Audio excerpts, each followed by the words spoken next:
All right, you're on Rawkus Radio. Today we're joined by Mr. Danny from the Dune Rats. How you going, man?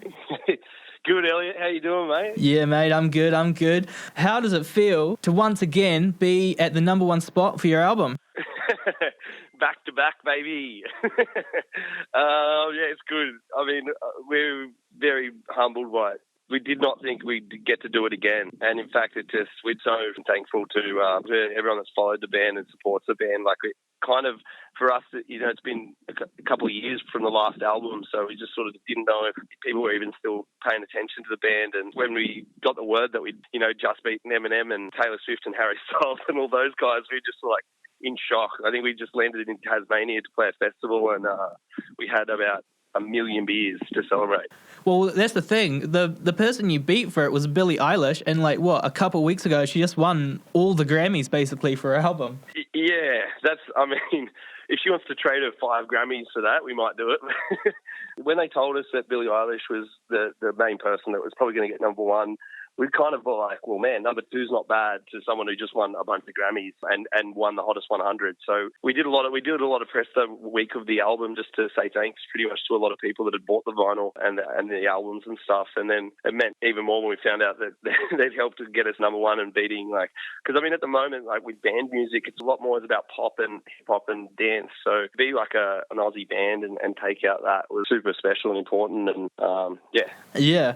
Kind of, you're obviously one of the forefronts of the Australian kind of rock scene at the moment, and obviously in the past couple years it's really blown up to I can't remember the last time Australian rock music has been as big as it has been. Like yourself, the Chats, Skeggs, they're all just absolutely blowing up in Australia and internationally as well. Yeah, I think that all those bands, I mean, then there's Easy Death Rays, Violent Sorrow, Skeggs, Chaps, Hockey Dad, the list goes on, Ruby Fields. We're all really good, mate. Always supported each other's bands from the start. And if one of those bands has an album coming out, we're always helping push it to our fans and vice versa. And even when it comes to shows back in the day, we'd all just organise to play shows together. It was never really a competition, more just really liking that everyone was getting to live off playing music and being stoked at that. And then when you go internationally, when we go over to Europe and America and stuff like that, the bands that we're playing with, they don't really have that camaraderie at the moment in a lot of their hometowns. I think that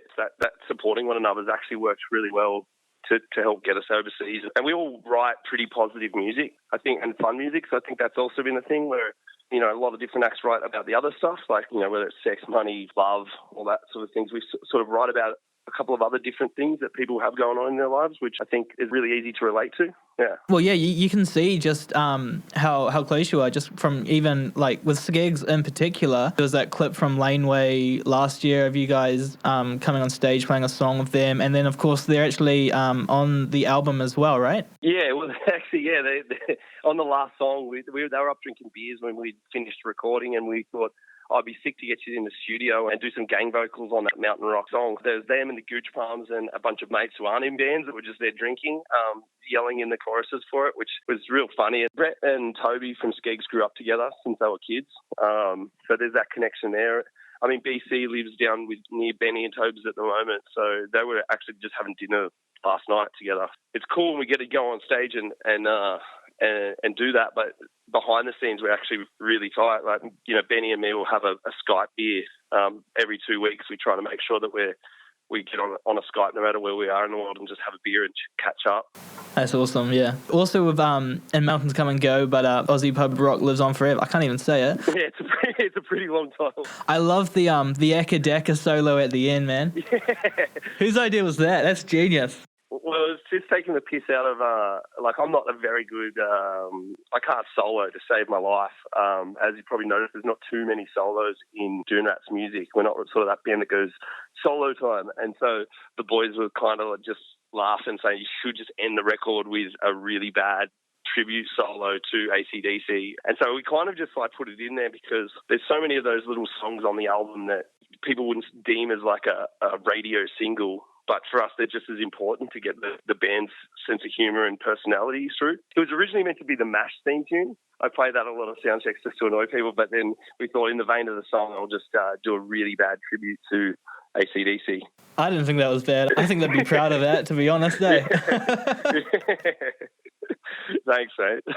And going on kind of the more little things that show your band's sense of humor, can you talk to me a little bit about the introduction of the album, the phone message? Well, it's actually like Bobby D, who's a mate. At first, we were just looking into. We were up at the Central Coast when we were doing the last album, and this guy said you should hit up this guy Bobby D. So when I went around to his house, he's actually, weirdly enough, was a fan of the band. So I put my head over the fence because he wasn't answering the door. He was just burning something in a barrel.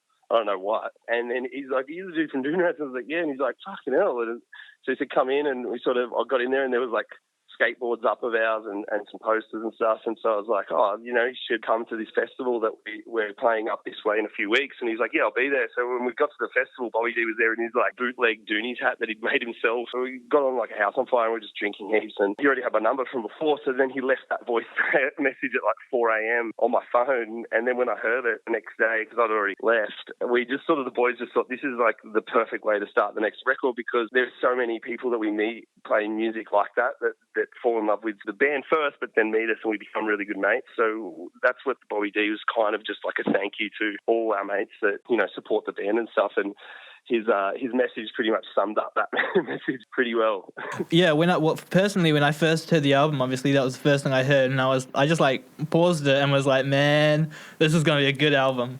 Yeah, I think VC said that exact thing. He's like, if people hear that at the start, there's no way they can, even if they don't like the album, there's no way you can hate on that album if they start with a drunken phone call from a mate talking about getting bags.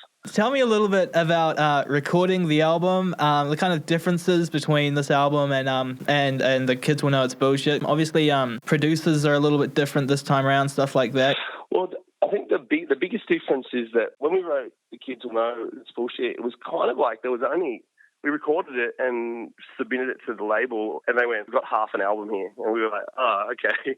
So we went back and recorded again, and we were there was a lot of stuff was unfinished when we went into the studio. We kind of were just winging it. We started writing with Zach from Fiddler for a lot of that, whereas this one we kind of thought, "No, we're going to write as many songs as we can, so we can choose ourselves like the best." So we ended up writing like nearly 70 songs for this album and then culling it right down. So when we went to the studio, we had all the songs that we already pretty much done. And then we got our mate James Tiswell from Violent Soho to be in the studio with us and just play around with sounds. He'd have the odd sort of, "Oh, do you reckon maybe we should take that melody and throw that in the verse maybe," or stuff like that. So it was a bit more thought out, this album. The last album, we sort of just, at the time, we just had a lot more partying. So I think a lot of the songs like revolved around that. And we just openly just didn't want to be just known as just a band that only knows how to write songs about getting fucked up and shit. So sort of wanted to write about the other stuff that was going on in our life on this one as well. And that's why you've got some songs like The Skids, which got a full country sort of twang, I guess, to it. And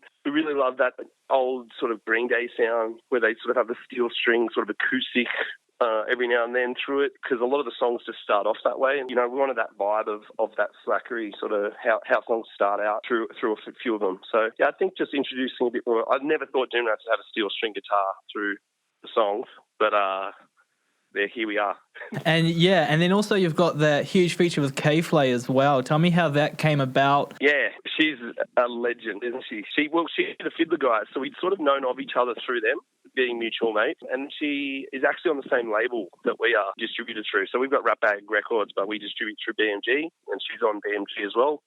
So when we said to them, like, we really would like to have a guest feature on there, they threw a bunch of names, and because Zach from Fiddler was like, K-Flay's a legend, you guys will get along really well, we thought, why don't we just ask her, send her the song, see if she's keen. And as soon as we sent it to her, she like got back within a day, a bunch of like, "Oh, I might try this in this verse or that, and, what do you reckon about this line?" And she was kind of really, really excited about being on it. And so we were like, well, let's just do that. So we got it recorded, and then we went over to LA at the end of it. We'd just finished a tour, and we went back to LA and sort of had a day where we just wanted to have a fun time, sort of spending a bunch of cash, having a day out in Santa Monica. So yeah, it turned out really well. Did anything surprise you about her when you met her? Probably how much we actually got along. We did a lot of sessions where we were writing with different people, and especially in the States, it's just a bit of a different culture. So we've got a bit more laid-back personalities. So when we met her, and she was super chilled and real funny, and we like literally the whole day we thought, with film clips, they can be quite long and tedious. But before we knew it, was like sort of the end of the day, and she's like, "Oh, I've got to go, dudes." And we were kind of like, "Oh, we'll see you soon." So we're going to catch up with her when we go back there in a couple of months and try and have a couple of beers celebrating for the number one, because, we called her up straight away when we found out as well and said thanks. We've got a pretty close relationship now for people that sort of I've only really met once or twice.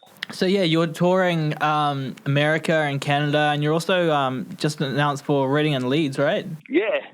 We're stoked. We'd always wanted to play Reading and Leeds Festival, and in fact, a couple of years ago, our manager said, "You guys are playing Leeds Festival," and we were like, "No way, it's awesome." And then he broke it to us about 2 weeks later. There was actually, in fact, a festival in Leeds. It wasn't Leeds Festival, and it was just this festival that was like kind of in a venue. It wasn't the biggest festival, and I'm pretty sure people didn't really like us there because it was all different types of eclectic music. So now when we actually got Reading and Leeds, it's kind of an in-joke with us that we're now no longer playing a festival in Leeds, we're doing Leeds Festival. So yeah, just super pumped to get over there and play it.